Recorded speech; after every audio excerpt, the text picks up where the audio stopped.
রিয়াদ নিখোঁজ হওয়ার পর পুরো গ্রামে আতঙ্ক ছড়িয়ে পড়ল।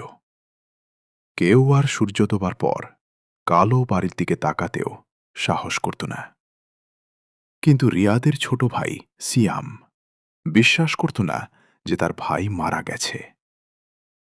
এক রাতে সে চুপি চুপি কালো বাড়ির সামনে গেল।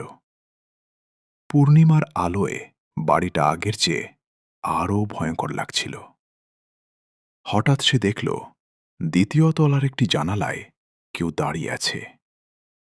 সিয়ামের বুক ধড়ফড় করতে লাগল। ভালো করে তাকিয়ে সে অবাক হয়ে গেল। ওটা রিয়াদ। ঠিক তার ভাইয়ের মতো দেখতে একজন মানুষ জানালার পাশে দাঁড়িয়ে আছে। সিয়াম চিৎকার করে উঠল, ভাইয়া!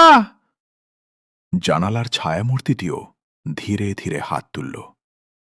কিন্তু পরক্ষণেই সিয়ামের শরীর ঠান্ডা হয়ে গেল, কারণ ছায়ামূর্তির চোখ দুটো ছিল সম্পূর্ণ কালো, কোনো সাদা অংশ নেই। হঠাৎ বাড়ির ভেতর থেকে ভেসে এলো সেই একই ফিসফিস শব্দ, একজন এসেছে আরেকজনকে নিতে। সিয়াম ভয়ে পিছিয়ে যেতে লাগল। তখনই তার পায়ের নিচে কিছু একটা পড়ে থাকতে দেখল। সে তুলে দেখল একটি পুরনো ডায়েরি। ডায়েরির প্রথম পাতায় লেখা, যদি তুমি এটা পড়ে থাকো তাহলে জানবে আমি এখনো বেঁচে আছি, কিন্তু আমি এই বাড়ির ভেতরে আটকা পড়েছি।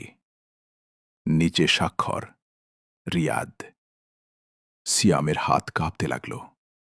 ডায়েরির পরের পাতায় আরও ভয়ঙ্কর কথা লেখা ছিল, এই বাড়িতে যারা ঢোকে তাদের শরীর বাইরে থাকে না, তাদের ছায়া বাইরে বেরিয়ে আসে, আর আসল মানুষটা আটকা পড়ে যায় অন্য এক অন্ধকার জগতে। ঠিক তখনই সিয়াম অনুভব করল তার পেছনে কেউ দাঁড়িয়ে আছে। ধীরে ধীরে ঘুরে তাকাতেই দেখল সেখানে দাঁড়িয়ে আছে আরেকজন সিয়াম। একই মুখ, একই পোশাক, একই হাসি। আর সেই হাসিটা ধীরে ধীরে আরও বড় হতে লাগল।